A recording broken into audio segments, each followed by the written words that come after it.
एक बार माता लक्ष्मी क्षीर सागर में भगवान विष्णु के पैर दबा रही थी। तो पैर दबाते हुए माता लक्ष्मी ने भगवान विष्णु से कहा, हे प्रभु, आज मेरे मन में 3 प्रश्न उठ रहे हैं। यदि इन 3 प्रश्नों के उत्तर देकर आप मुझे संतुष्ट करेंगे तो मेरे मन को बहुत शांति मिलेगी। तब भगवान विष्णु कहते हैं, हे देवी, तुम्हारे जो भी प्रश्न है तुम निसंकोच होकर पूछो, मैं तुम्हारी शंका का निवारण अवश्य ही करूंगा। तब माता लक्ष्मी कहती है, हे प्रभु, वह कौन सी स्त्री होती है जिसके भाग्य में संतान सुख नहीं होता है? दूसरा प्रश्न है कि कौन सी स्त्री समय से पहले विधवा होती है? और मेरा तीसरा प्रश्न है कि कौन सा श्रृंगार करने से स्त्री को स्वर्ग में स्थान प्राप्त होता है? तब भगवान विष्णु कहते हैं, हे देवी, तुमने उचित ही प्रश्न किए हैं। तुम्हारे ये तीनों प्रश्न अत्यंत महत्वपूर्ण है। इन प्रश्नों का उत्तर संसार कल्याण के लिए है। जो भी मनुष्य इन्हें ध्यान से सुनता है उसे पृथ्वी लोक पर संपूर्ण सुख प्राप्त होते हैं और मृत्यु के बाद उसे मेरे लोक की प्राप्ति होती है। भगवान विष्णु देवी लक्ष्मी से कहते हैं, हे देवी, आज मैं तुम्हें एक अत्यंत पवित्र कथा सुनाता हूँ। इस कथा के माध्यम से तुम्हारे सभी प्रश्नों का उत्तर तुम्हें प्राप्त होगा, लेकिन तुम्हें इस कथा को ध्यान से पूरा सुना होगा। इस कथा को कभी आधा अधूरा नहीं सुनना चाहिए। इस कथा में समस्त संसार का कल्याण छिपा हुआ है। जो भी इस कथा को ध्यान से पूरा सुनेगा उसके मैं 32 अपराध क्षमा करता हूँ। तब देवी लक्ष्मी कहने लगी, प्रभु, मैं आपको वचन देती हूँ कि इस कथा को मैं पूरे मन और लगन से सुनूंगी। आप कृपया उस कथा को आरंभ करें। तो दोस्तों, आप सभी से एक विनती है कि आप भी इस कथा को पूरा जरूर सुने। इसे आधा अधूरा सुनना पाप माना जाता है। कथा शुरू करने से पहले कमेंट में जय मां लक्ष्मी और जय श्री हरि विष्णु अवश्य लिखे। साथ ही वीडियो को लाइक करना ना भूले। तो चलिए आरंभ करते हैं। भगवान विष्णु कहते हैं, हे देवी, एक समय की बात है। मध्य देश में एक छोटा सा नगर था। उस नगर में एक सेठ रहता था। उस सेठ के 2 पुत्र थे और सेठ के दोनों बेटों का विवाह भी हो चुका था। सेठ के घर में किसी चीज की कोई कमी नहीं थी, किंतु सेठ की पत्नी का स्वभाव अत्यंत दुष्ट था। सेठ की पत्नी और सेठ के बड़े बेटे की पत्नी दोनों का ही स्वभाव दुष्ट था। सेठ की पत्नी अपनी बड़ी बहू का तो बहुत प्यार करती थी, किंतु छोटे बेटे की पत्नी के साथ बुरा व्यवहार करती थी। घर की सबसे छोटी बहू अर्थात छोटे बेटे की पत्नी बहुत अच्छे स्वभाव की, ईश्वर पर श्रद्धा रखने वाली पतिव्रता नारी थी। वह अकेले ही घर का सारा काम किया करती थी और गृह कार्य में दक्ष थी। इतना अच्छा स्वभाव होने के बावजूद भी उसकी सास उसके साथ बुरा व्यवहार करती थी, उसका हमेशा अपमान करती थी। इसके पीछे का कारण बस इतना। और छोटी बहू ने पुत्री को जन्म दिया था। पुत्री को जन्म देने के कारण सेठ की पत्नी अपनी छोटी बहू को बार बार ताना मारा करती थी, लेकिन वो बेचारी कर भी क्या सकती थी। जो भाग्य में लिखा होता है उसके साथ वही होता है। भगवान विष्णु कहते हैं, हे देवी, अब मैं तुम्हें छोटी बहू की कहानी सुनाता हूँ। इससे तुम्हें पहले प्रश्न का उत्तर प्राप्त हो जाएगा कि कौन सी स्त्री को पुत्र प्राप्ति नहीं होती है। हे देवी, सेठ की जो पत्नी थी वह पहले से ही दुष्ट और कुटिल स्वभाव की थी। उससे उसकी सास भी परेशान थी। सेठ की पत्नी अपनी छोटी बहू को सबसे ज्यादा दुख देती थी। छोटी बहू का नाम था सुकन्या और सुकन्या को सताने में उसकी सास को बहुत आनंद आता था। सुकन्या बेचारी रोज सुबह ब्रह्मा मुहूर्त में जाकर अपने घर के काम करती थी और दिन भर काम करने के बाद उसे रात्रि को ही सोने को मिलता था। इतना होकर भी सेठ की पत्नी अपनी छोटी बहू से द्वेष करती थी। जब छोटी बहू झाड़ू लगाती तो उसकी सास आकर उसे ताना मारती थी कि तेरे हाथ में जान नहीं है क्या? तू जल्दी जल्दी झाड़ू लगा, मैं मंदिर जा रही हूँ। मेरे लौटकर आने से पहले तू भोजन बनाकर तैयार रखना और आते ही मैं उस भोजन को ग्रहण करूंगी। और सुन, अन्न का एक दाना भी बर्बाद ना हो पाए। बेचारी सुकन्या चुपचाप अपनी सास का अत्याचार सहन करती थी और उसकी सास की हर आज्ञा का बड़ी ही विनम्रता से पालन करती थी। फिर छोटी बहू खाना बनाते हुए सोचने लगी कि मैं घर का इतना काम करती हूँ, लेकिन फिर भी मैं चैन की सांस नहीं ले पाती हूँ। मेरी सासू माँ किसी ना किसी बात को लेकर मुझे ही ताना मारती रहती है।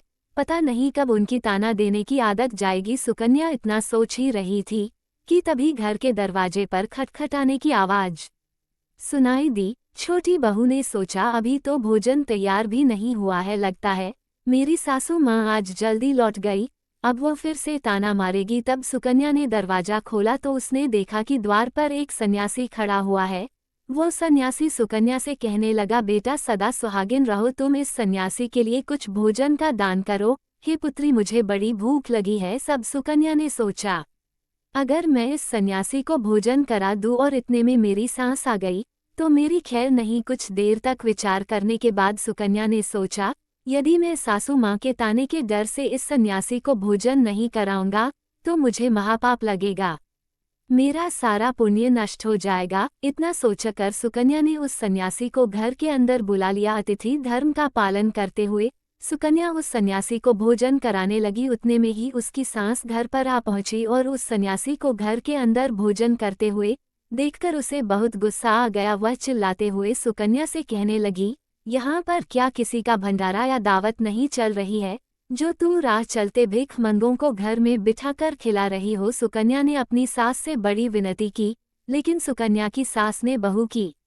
एक नहीं सुनी और उसकी सास ने उस सन्यासी को घर से बाहर निकाल दिया और उसके भोजन को उठाकर कचरे में फेंक दिया। उसके बाद वह सास सुकन्या पर गुस्सा करने लगी, अरे दुष्ट औरत, मैंने तुझे कहा था कि अन्न का एक दाना भी बर्बाद नहीं होना चाहिए, लेकिन तूने क्या किया, उस भिखमंगा को इतना सारा भोजन दे दिया। सुकन्या डरते डरते बोली, सासू माँ, मैंने सन्यासी को अपने हिस्से का भोजन दिया है, इसमें आखिर इतना गुस्सा होने की क्या बात है।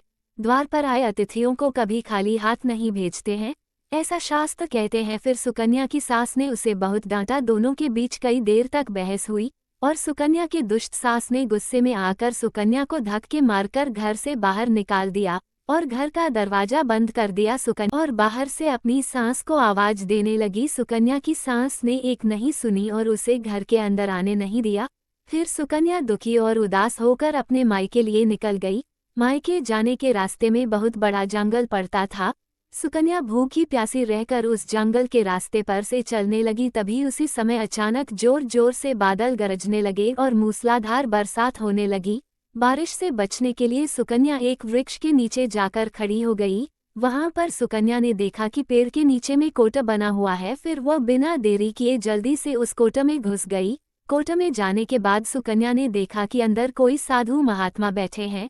वो सन्यासी कोई और नहीं बल्कि भगवान विष्णु ही साधु का रूप धारण करके बैठे हुए थे। जब उस साधु ने उस सुकन्या को देखा तो बोले, हे पुत्री, तुम इस घने जंगल में अकेले क्या कर रही हो? रोना बंद करो, मैं तुम्हारे बारे में सब कुछ जानता हूँ।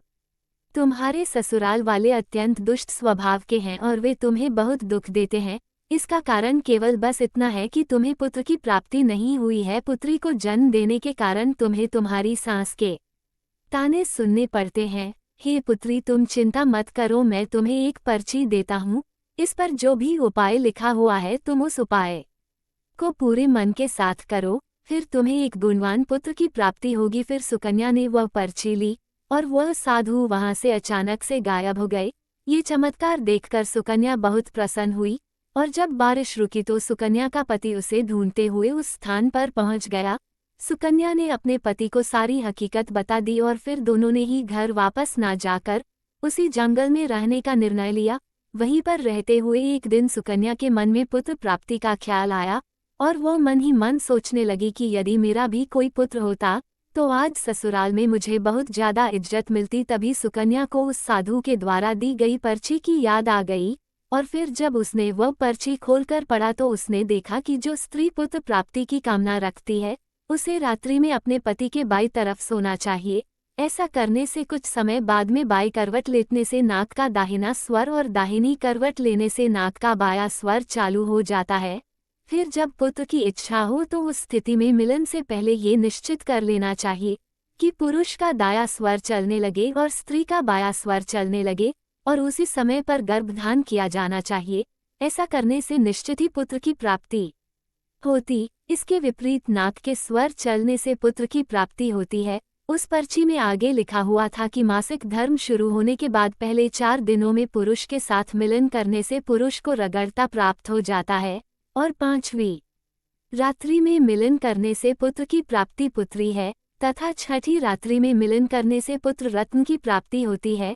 7वीं रात्रि में मिलन करने से बंध्या पुत्री होती है। 8वीं रात्रि में मिलन करने से बलशाली पुत्र की प्राप्ति होती है। 9वीं रात्रि में मिलन करने से सुंदर कन्या की प्राप्ति होती है। तथा दवी रात्रि में मिलन करने से विद्वान और अति श्रेष्ठ पुत्र की प्राप्ति होती है। 11वीं रात्रि में मिलन करने से सुंदरा आचरण वाली कन्या प्राप्त होती है। 12वीं रात्रि में मिलन करने से गुणवान पुत्र होता है। 13वीं रात्रि में मिलन करने से लक्ष्मी स्वरूपा पुत्री होती है। 14वीं रात्रि में मिलन करने से गुणवान बुद्धिमान तथा बलवान पुत्र होता है।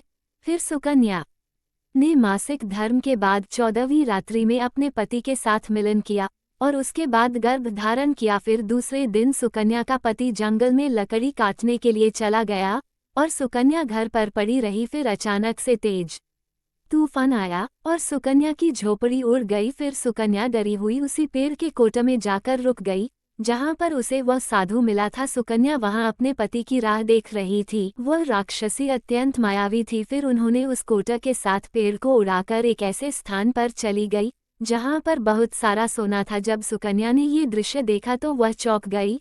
सुकन्या पेड़ के कोटे में छिपी रही। जब वह राक्षसी भोजन की तलाश में गई तो सुकन्या ने उस स्थान पर से बहुत सारा सोना उठा लिया और उसे कोटे में भर लिया। जब वह राक्षसी लौट आई तो फिर से पेड़ पर बैठकर वे उस पेड़ को उड़ाकर उसी जंगल में आ गई।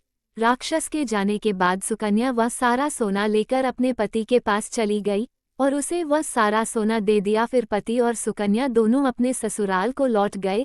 वहां जाकर उसने अपनी सास को वह सोना दे दिया और सारी हकीकत बता दी, जिसे सुनकर उसकी सास को बहुत गुस्सा आया और बोलने लगी, अरे मूर्ख औरत, तू बस इतना ही सोना लेकर आ गई। इतने सोने से क्या होगा, मैं होती तो बहुत सारा सोना लेकर आ जाती।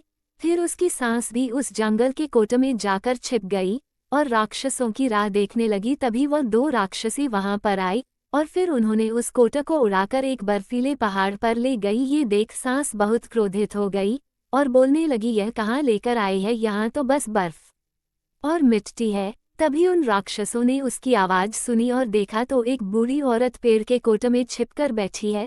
फिर उन्होंने उसको बाहर निकाला और उसे बर्फीले पहाड़ पर फेंक दिया। जमीन पर गिरते ही उसकी मौत हो गई। इधर सुकन्या बड़े आनंद के साथ रह रही थी, लेकिन सुकन्या की सास कभी नहीं लौटी। तो सुकन्या ने जाकर उस कोटे में देखा तो वहां पर उसकी सास नहीं थी। उसे समझ में आ गया कि लालच के कारण उसकी सास की मृत्यु हो गई।